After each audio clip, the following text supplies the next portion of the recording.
எல்லா புகழும் இறைவனுக்கே. இறைவன் கற்றுத் தந்ததை தவிர வேறு எந்த அறிவும் எனக்கு இல்லை. இன்னைக்கு எதை பற்றின பதிவு அப்படின்னு பார்த்தீங்கன்னா, சக்கரவள்ளி கிழங்க வச்சு ஒரு இலை அடை செய்ய போகிறோம். அது எப்படின்றத பார்ப்போம்.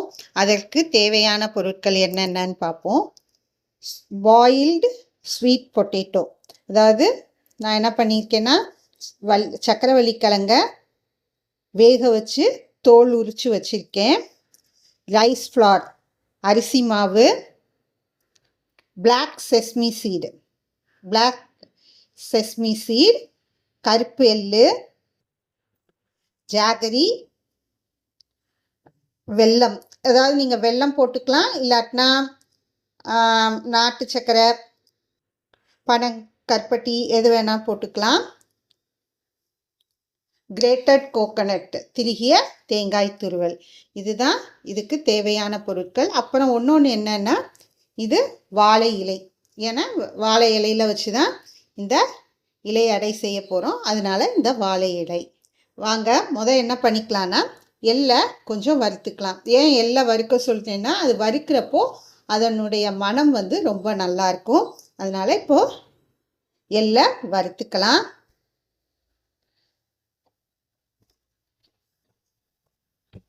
அடுப்பை பற்ற வச்சாச்சு. இப்போது இந்த சட்டி காயட்டும். சட்டி காஞ்சோன்னே எள்ளை வறுத்துக்கலாம். இப்போ சட்டி காஞ்சிருச்சு. இப்போ எள்ளை வறுத்துப்போம்.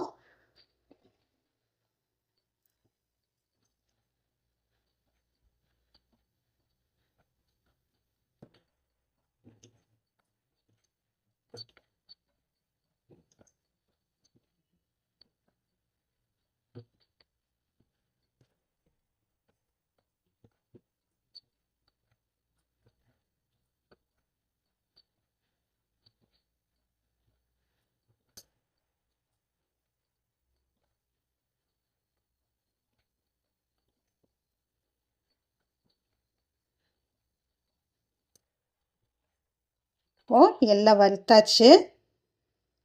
இப்போது அதை 1-2 பொடிச்சுக்கலாம்.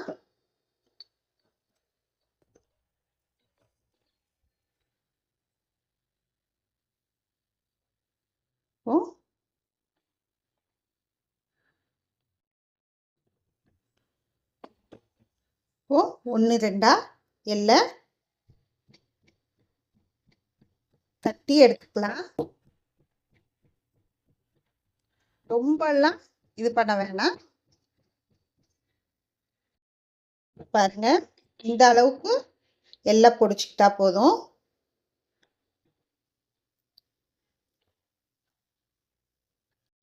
இந்த எள்ளை என்ன பண்ணுங்கன்னா, தேங்காய்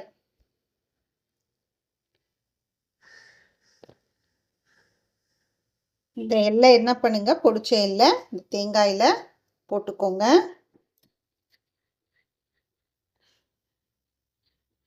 அது வறுத்துட்டு பொடிச்சிட்டு போடுறப்போ மனம் ரொம்ப நல்லா இருக்கும்.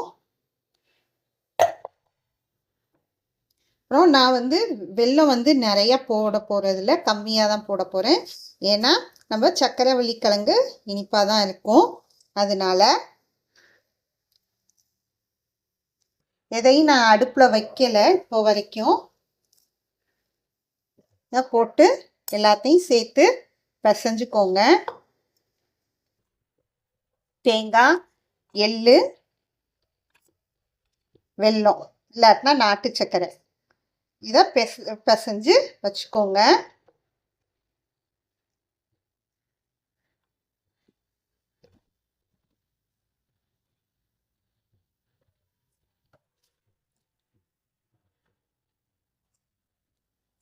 இப்போ பிசைஞ்சாச்சு. பாருங்க, இது நல்லா பிசைஞ்சாச்சு. இதை தனியாக எடுத்து வச்சிடுங்க. இப்போது நம்ம இந்த சக்கரவள்ளி கிழங்க நல்லா பிசையணும். பாருங்க, இது அவிச்சதுனால நல்லா பிசைய வரும். இதில் தண்ணியெல்லாம் சேர்க்க வேணாம். இதை சக்கரவள்ளி கிழங்க அப்படி உருண்டை பிடிச்சி அந்த வாழை இலையில் வச்சு தட்டணுன்றதுக்காக கொஞ்சம் நம்ம என்ன பண்ணிக்கலாம்னா அரிசி மாவு கலந்துப்போம். இதை நல்லா பிசைஞ்சுக்கோங்க. பிசைஞ்சிட்டு அப்புறம் அரிசி மாவு போடுங்க. பாருங்கள், இப்போது பிசைஞ்சிட்டேன். இதில் என்ன பண்ணுங்க, 2 ஸ்பூன் அரிசி மாவு போட்டுக்கோங்க. அரிசி மாவு போட்டு நல்லா பிசைஞ்சுக்கலாம். நான் கட்டி இல்லாமல் பிசையணுன்றதுக்காக வள்ளிக்கிழங்க போட்டு நல்லா பிசைஞ்சிட்டேன். இப்போது இந்த மாவை போட்டு கொஞ்சம் பிசைஞ்சுக்கலாம். தண்ணியெல்லாம் ஊற்ற தேவையில்லை. இதில் இருக்க அந்த தண்ணி சத்தே போதும்.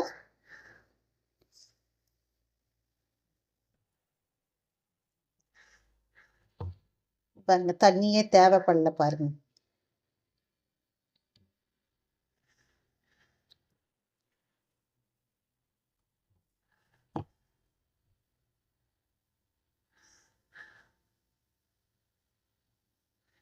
இப்போ இதை நல்லா பிசைஞ்சிக்க வேண்டியதுதான்.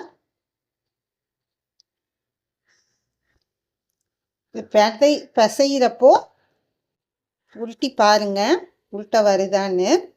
கொஞ்சம் ஈரப்பதம் இருந்ததுன்னா இன்னும் கொஞ்சம் மாவு சேர்த்துக்கோங்க. மாவு சேர்த்து நல்லா பிசைஞ்சுக்கலாம். நான் கொஞ்சம் ஈரப்பதம் இருக்குது, அதனால் கூட ஒரு 1/2 ஸ்பூன் மாவு சேர்த்துக்கிறேன். சேர்த்து பிசைய போகிறேன்.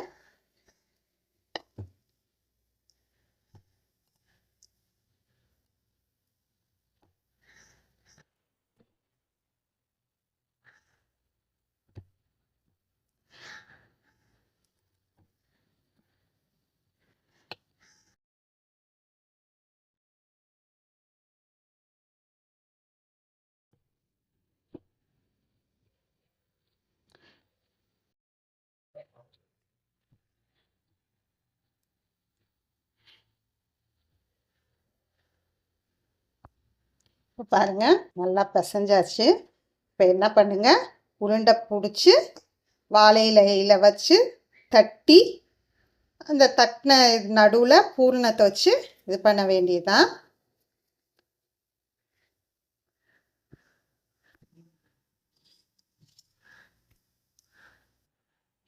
இப்போ இலையில் வச்சு தட்டி பூரணம் வைக்கலாம்.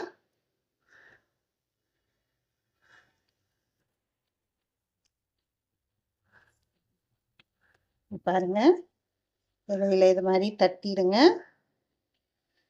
தட்டிட்டு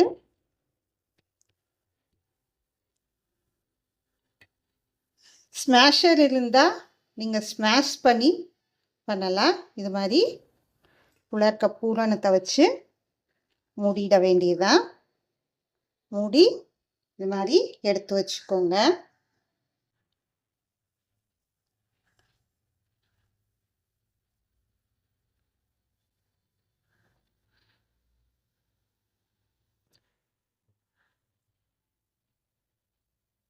இது மாதிரி உருண்டை பிடிச்சி இலையில தட்டிக்கோங்க. இதாக இருந்ததுன்னா தண்ணி தொட்டுக்கோங்க. தண்ணியை தொட்டுட்டு தண்ணி இல்லாட்டினா எண்ணெய் இதை தொட்டுக்கிட்டு நல்லா இந்த சக்கரவள்ளி கிழங்கு இதை மாவை தட்டிக்கோங்க. அப்புறம் இந்த பூரணத்தை வச்சுக்கோங்க. வச்சு இப்படி மடித்து எல்லாத்தையும் எடுத்து வச்சுக்கோங்க. இது மாதிரி ஒவ்வொன்றா செஞ்சு எடுத்து வச்சுக்கோங்க. இந்த பூரணத்தில் நீங்கள் தேவைன்னா சிறிதளவு சுக்கு பொடி கூட நீங்கள் போட்டுக்கலாம். செரிமானத்துக்கு நல்லா இருக்கும். அதாவது சக்கரவள்ளி கிழங்கு வாய்வாக இருக்குமோ அப்படின்னு நினைக்கிறவங்க இந்த பூரணத்தில் என்ன பண்ணுங்க, கொஞ்சம் சுக்கு பொடி போட்டுக்கோங்க. சுக்கு பொடி போட்டு கலக்கிக்கோங்க. பாருங்க, ஒவ்வொன்றா நான் உருண்டை பிடிச்சி பூரணம் வைக்கிறேன். நீங்களும் இதே மாதிரி எல்லாத்தையும் செஞ்சுக்கோங்க. பாருங்க, இன்னொரு வாட்டி இதை வச்சு காமிக்கிறேன்.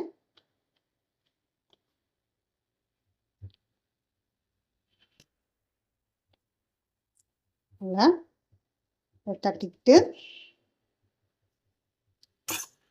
பூரணத்தை வச்சுக்கோங்க. ஏன்னா இந்த பூரணம் கொஞ்சம் ஜாஸ்தி வச்சிங்கனாலும் பிரச்சனை இல்லை. ஏன்னா இலையில இதாயிக்கும். அப்படியே இலையோட சாப்பிட்டு இலைய தூக்கி போட்டுடலாம். மூடிட வேண்டியதுதான்.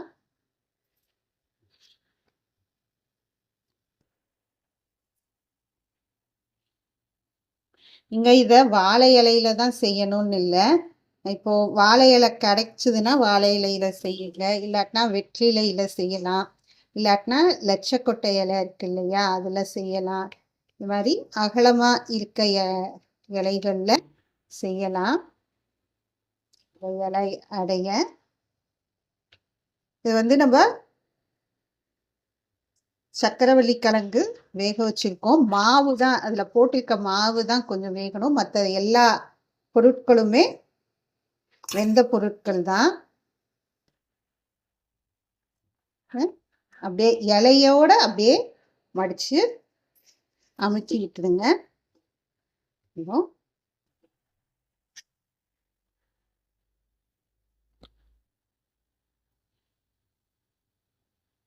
மாவை எடுத்து உருண்டை பிடிச்சி இலையில வச்சு தட்டிக்க வேண்டியதுதான். கையில முக்கால்வாசி ஒட்டாது. இல்லை கொஞ்சம் அதை மாவு கனமாக இருக்குது, பரப்புறதுக்கு கொஞ்சம் கஷ்டமாக இருக்குது அப்படின்னா எண்ணெய் அல்லது தண்ணி தொட்டுக்கிட்டிங்கனாவே போதும். எண்ணெய் கூட தேவையில்லை.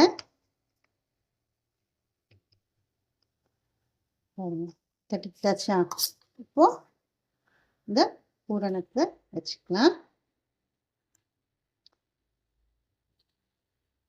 பூரணத்தை வச்சுட்டு இலையோட அப்படியே மடிக்க வேண்டியதுதான்.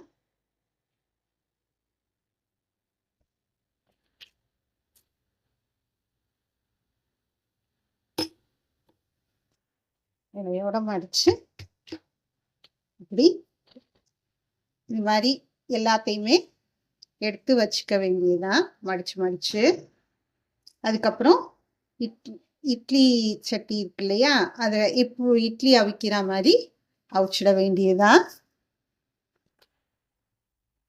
பாருங்க, எல்லா இலை அடையும் தயார் செஞ்சு வச்சுட்டேன். இப்போ அடுப்பை பற்ற வச்சு இட்லி சட்டி வச்சுக்கலாம். சட்டி பற்ற வச்சாச்சு. இப்போ இந்த இலை அடைய எடுத்து வச்சுக்கலாம்.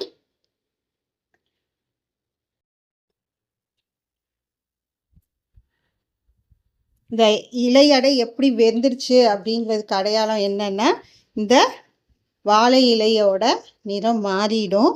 அப்போ நீங்க தெரிஞ்சுக்கலாம் இந்த இலை அடை வெந்துருச்சுன்னு.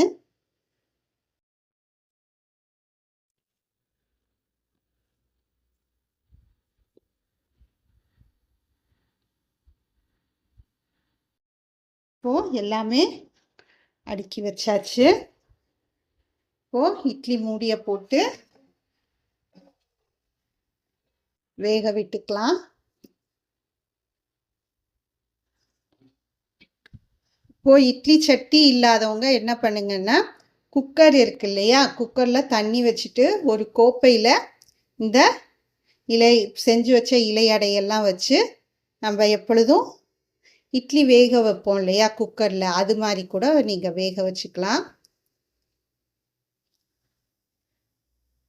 என்ன நம்ம சோறுன்றப்போ அவங்கவுங்க குக்கருக்கு ஏற்ற மாதிரி விசில் 4 அப்படின்னு விடுவோம்.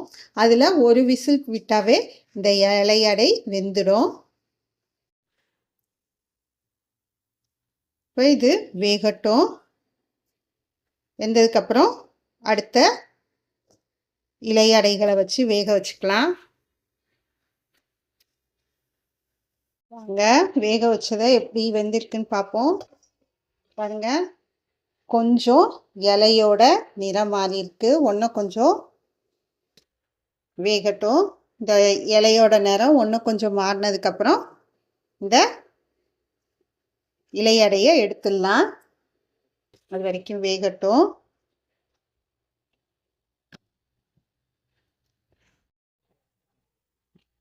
இப்போ இதை பார்த்தீங்களா, இலை நிறம் மாறிடுச்சு, இலை அடையும் வெந்துடுச்சு. இப்போ இந்த 2வது ஈடு இலை அடையையும் எடுத்துடலாம்.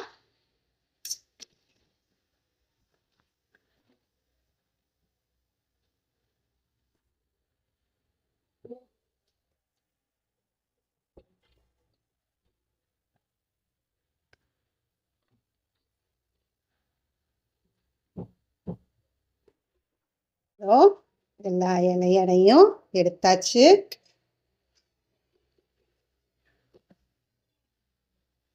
இது இப்போ பரிமாறுறது தான் வேலை.